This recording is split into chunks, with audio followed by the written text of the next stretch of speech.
കർദിനാൾ ബസോലിയോസ് മാർ ക്ലീമീസ് കാതോലിക്ക ബാബ തലവനായ മലങ്കര കത്തോലിക്ക സഭ 5 പേരിൽ നിന്ന് തുടങ്ങി ഇന്ന് ലക്ഷക്കണക്കിന് വിശ്വാസികളുള്ള സഭ. ആ സഭയുടെ ചരിത്രമറിയാം കോൺക്ലേവിലൂടെ.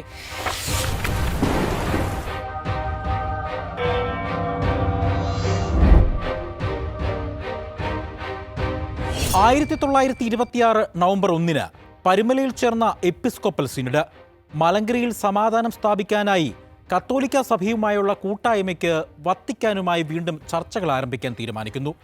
കൂട്ടായ്മയുമായി ബന്ധപ്പെട്ട് റോമുമായി ആവശ്യപ്പെട്ട കത്തിടപാടുകൾ നടത്താൻ സിനഡ് ബെഥനി ബിഷപ്പായ മാർ ഇവാനിയോസിനെ ചുമതലപ്പെടുത്തി.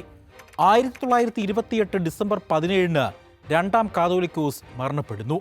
പരേതനായ കാതോലിക്കസിന്റെ പിൻഗാമിയായി മോറോൻമോർ ബസൂലിയോസ് ഗീവർഗീസ് രണ്ടാമൻ സ്ഥാനാരോഹണം ചെയ്തു. സ്ഥാനാരോഹണത്തിന്റെ പിറ്റേന്ന് അദ്ദേഹം ബദനിയിലെ മാർ തയോഫിലോസിനെയും പാമ്പാടിയിലെ മാർ ഗെഗ്രോറിയോസിനെയും ബിഷപ്പുമാരായി വാഴിച്ചു. അതേസമയം വട്ടിപ്പണത്തിനായുള്ള വ്യവഹാരത്തെക്കുറിച്ചുള്ള സിവിൽ കോടതിയുടെ തീരുമാനം മലങ്കര ഓർത്തഡോക്സ് സഭയ്ക്ക് അനുകൂലമായി പ്രഖ്യാപിച്ചു. ഇത് മലങ്കര ഓർത്തഡോക്സ് സഭയ്ക്കുള്ള ഒരു സിവിൽ നിയമപരമായ പിന്തുണയായിരുന്നു. ഈ കാരണം കൊണ്ട് തന്നെ വത്തിക്കാനുമായുള്ള കൂട്ടായ്മയുടെ ശ്രമങ്ങളിൽ നിന്ന് പിന്മാറുകയാണ് ഉണ്ടായത്. നീണ്ട ചർച്ചകൾക്ക് ശേഷം 1930 ജൂലൈ 4 ചേർന്ന പൗരസ്ത്യ സഭകൾക്കുള്ള തിരുസംഘത്തിന്റെ പ്ലീനറി സെക്ഷൻ മലങ്കര സഭയുടെ കൂട്ടായ്മയെക്കുറിച്ചുമുള്ള വിഷയത്തിൽ അന്തിമ തീരുമാനമെടുക്കുന്നു. എന്നാൽ ബദനിയിലെ മെത്രാപ്പോലീത്ത മാർ ഇവാനിയോസും ജേക്കബ് മാർ തയോഫിലോസും മാത്രമാണ് സിനഡിന്റെ ആദ്യകാല തീരുമാനത്തിൽ ഉറച്ചു നിന്നത്. മാർ ഇവാനിയോസും മാർ തയോഫിലോസും ഫാദർ ജോൺ കുഴിനപുരവും ഡീക്കൻ അലക്സാണ്ടർ ഒയേസിയും ചാക്കോ കിള്ളിലത്ത് എന്നിവരും കൊല്ലം രൂപതയിലെ ബിഷപ്പ് അലോഷ്യസ് മരിയ ബെൻസിക്കർ മുൻപാകെ വിശ്വാസ പ്രഖ്യാപനം നടത്തുകയും 1930 സെപ്റ്റംബർ 20 കത്തോലിക്ക സഭയുമായി പുനരൈക്യപ്പെടുകയും ചെയ്തു. 1932 ഫെബ്രുവരി 11 പ്രസിദ്ധീകരിച്ച മാഗ്നം നോബീസ് എന്ന പേപ്പൽ രേഖയിലൂടെ പുനരൈക്യ വിശ്വാസികളുടെ ഭരണത്തിനായി പിയൂസ് 11 മാർപ്പാപ്പ ഒരു ഇടക്കാല കാനൂനിക്കൽ വ്യവസ്ഥ പുറപ്പെടുവിച്ചു. പുനരൈക്യ പ്രസ്ഥാനം ശക്തി പ്രാപിച്ചതോടെ archbishop Mar Ivanios 1932 May മാസം 2 മെയ് മാസം 11 വത്തിക്കാനിലെത്തി പിയൂസ് 11 മാർപ്പാപ്പയെ 3 തവണകളിലായി വ്യക്തിപരമായി സന്ദർശനം നടത്തി. 1932 മെയ് 2 പിയൂസ് 11 മാർപ്പാപ്പ പാലിയും അണിച്ചു മാർ ഇവാനിയോസിനെ. 1932 ജൂൺ 11 അപ്പോസ്തോലിക്ക രേഖയിലൂടെ പിയൂസ് 11 മാർപ്പാപ്പ പുനരൈക്യപ്പെട്ട മലങ്കര സമൂഹത്തിനായി സീറോ മലങ്കർ ഹൈറാർക്കി സ്ഥാപിക്കുകയും തിരുവനന്തപുരം കേന്ദ്രമായി അതിരൂപതയും തിരുവല്ലയിൽ രൂപത സ്ഥാപിക്കുകയും ചെയ്തു. 1933 മെയ് 11 തിരുവനന്തപുരം മെത്രോപൊളിറ്റൻ രൂപതയുടെ ഉദ്ഘാടനത്തിലൂടെ സീറോ മലങ്കര കത്തോലിക്ക ഹൈറാർക്കി നിലവിൽ വന്നു. മാർ ഇവാനിയോസിനെ അതിൻ്റെ ആദ്യത്തെ മെത്രാപ്പൊലീത്ത ആർച്ച് ബിഷപ്പായി വാഴിച്ചു. അങ്ങനെ മലങ്കര കത്തോലിക്ക സഭ നിലവിൽ വന്നു.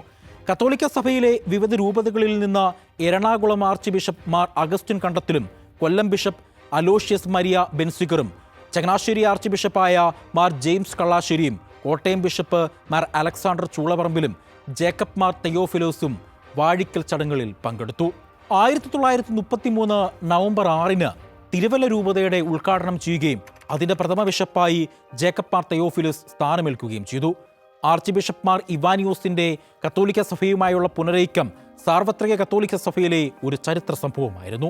ഇത് ഓർത്തഡോക്സ് സഭയിലെ ബിഷപ്പുമാർ ഉൾപ്പെടുന്ന നിരവധി മലങ്കരേറ്റുകൾക്ക് പ്രചോദനമായി. 1937 നവംബർ 29 മലങ്കര ഓർത്തഡോക്സ് സഭയുടെ നിരണ മെത്രാപ്പോലിത്തയായിരുന്ന ജോസഫ് മാർ സെവോറിയോസ് കത്തോലിക്ക സഭയുമായി വീണ്ടും ഒന്നിച്ചു. പിന്നീട് കാനായ യാക്കോബായ സഭയുടെ മെത്രാപ്പോലിത്തയായിരുന്ന തോമസ് മാർ ദിയോസ്കോറസ് 1939 നവംബർ 12 കത്തോലിക്ക സഭയുമായി വീണ്ടും ഒന്നിച്ചു. പിന്നീട് മലങ്കര കത്തോലിക്ക സഭ വളർച്ചയുടെ പാതയിലായിരുന്നു. ഇന്ന് തിരുവനന്തപുരത്ത് കാണുന്ന മാർ ഇവാനിയോസ് കോളേജും തിരുവല്ല പുഷ്പഗിരി മെഡിക്കൽ കോളേജും സഭയുടെ തന്നെ അഭിമാനമായി മാറി. 1955 ജനുവരി മാസം 27 തിരുവനന്തപുരം മെട്രോപൊളിറ്റൻ ആർച്ച് ബിഷപ്പായും സീറോ മലങ്കര കത്തോലിക്ക സഭയുടെ തലവനായും ബെനഡിക്ട് മാർ ഗിഗ്രോറിയോസിനെ വാഴിച്ചു. ആർച്ച് ബിഷപ്പ് മാർ ഇവാനിയോസ് സ്ഥാപിച്ച സ്ത്രീകൾക്കായുള്ള സന്യാസി സഭയായ congregation of the sisters of imitation of Christ, അതായത് ബെഥനി സിസ്റ്റേഴ്സ്, 1956 ഓഗസ്റ്റ് 6 പൊത്തിഫിക്കൽ പദവിയിലേക്ക് ഉയർത്തപ്പെട്ടു. ഇത് മലങ്കര കത്തോലിക്ക സഭയെ സംബന്ധിച്ചിടത്തോളം വലിയൊരു നാഴികക്കല്ലായിരുന്നു.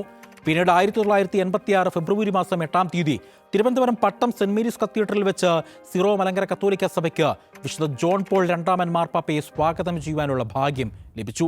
ജോൺ പോൾ രണ്ടാമൻ മാർപ്പാപ്പയുടെ സന്ദർശനത്തെ തുടർന്ന് അന്നത്തെ പൗരസ്ത്യ സഭകളുടെ പ്രിഫെക്റ്റായിരുന്ന കർദിനാൾ ലൂർദ് സ്വാമി 1987 ഓഗസ്റ്റ് മാസം 18-നും 19-നും സീറോ മലങ്കര കത്തോലിക്ക സഭ സന്ദർശിച്ചു.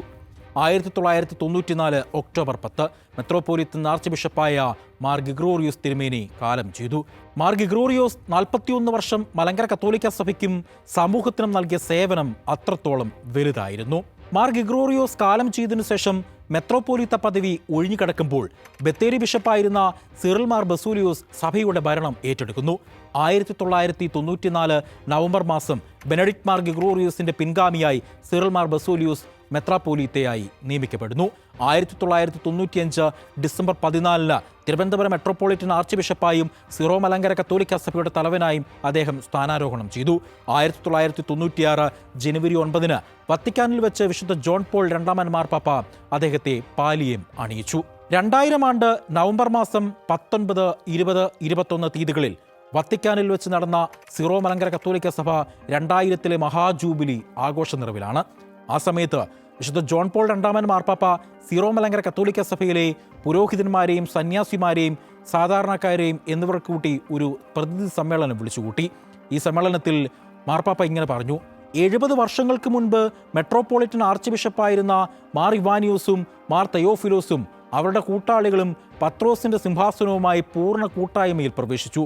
കാരണം വത്തിക്കാൻ ബസിലിക്കയുടെ താഴികക്കുടത്തിന് താഴെ കാണപ്പെടുന്ന വാക്കുകളിൽ സത്യത്തെക്കുറിച്ച് ആഴത്തിൽ അവർക്ക് ബോധ്യമുണ്ടായിരുന്നു.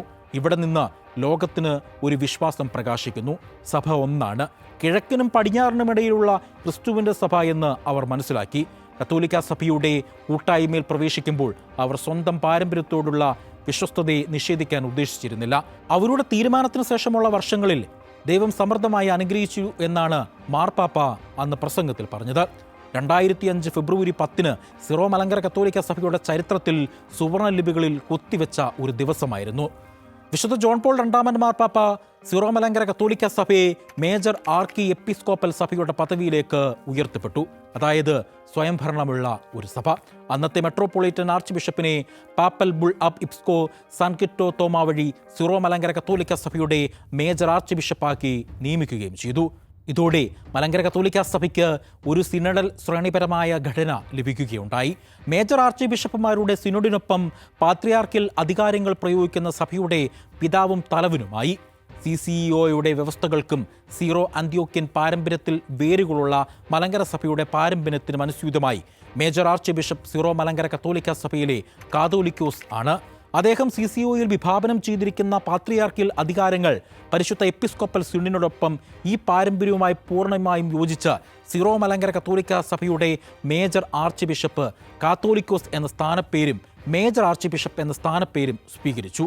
2007 ജനുവരി 18 വ്യാഴാഴ്ച സീറോ മലങ്കര കത്തോലിക്ക സഭയിലെ ആദ്യത്തെ മേജർ ആർച്ച് ബിഷപ്പും കാത്തോലിക്കോസുമായ മോറോൻമോർ സിറിൽ മാർ ബസൂലിയോസ് കാലം ചെയ്യുന്നു. സഭയ്ക്ക് പിന്നീട് മേജർ ആർച്ച് ബിഷപ്പും കാതോലിക്കയും വേണം. പുതിയ മേജർ ആർച്ച് ബിഷപ്പിനെയും കാതോലിക്കസിനെയും തിരഞ്ഞെടുക്കുന്നതിനായി സീറോ മലങ്കര കത്തോലിക്ക സഭയുടെ ആദ്യത്തെ ഹോളി എപ്പിസ്കോപ്പൽ സിനഡ് 2007 ഫെബ്രുവരി 7 മുതൽ 10 വരെ തിരുവനന്തപുരം പട്ടം കാതോലിക്കറ്റ് സെന്ററിൽ വെച്ച് വിളിച്ചുകൂട്ടി. തിരുവല്ലയിലെ മെട്രോപൊളിറ്റൻ ആർച്ച് ബിഷപ്പ് അധ്യക്ഷനായ holy episcopal synod Syro Malankara കത്തോലിക്ക സഭയുടെ പുതിയ മേജർ ആർച്ച് ബിഷപ്പിനെയും കാതോലിക്ക ബാബയെയും തിരഞ്ഞെടുക്കുന്നു. പിന്നീട് ഫെബ്രുവരി മാസം 9 ബെനഡിക്ട് 16 മാർപ്പാപ്പ ഈ തെരഞ്ഞെടുപ്പ് സ്ഥിരീകരണം നൽകുന്നു. 2007 ഫെബ്രുവരി 10 തിരുവനന്തപുരം പട്ടം സെന്റ് മേരീസ് കത്തീഡ്രലിൽ വെച്ച് അഡ്മിനിസ്ട്രേറ്റീവായ ഹോളി എപ്പിസ്കോപ്പൽ മാർ ദിവന്യാനിയോസ് ഈ പ്രഖ്യാപനം നടത്തി. സീറോ മലങ്കര കത്തോലിക്ക സഭയുടെ അധ്യക്ഷനായി ബസൂലിയോസ് മാർ ക്ലീമീസ് തെരഞ്ഞെടുക്കപ്പെടുന്നു. ഇന്ത്യയിലെ ഒരു പൗരസ്ത്യ കത്തോലിക്ക സഭയിലെ ആദ്യത്തെ സിനഡ് തെരഞ്ഞെടുപ്പായിരുന്നു ഇത്.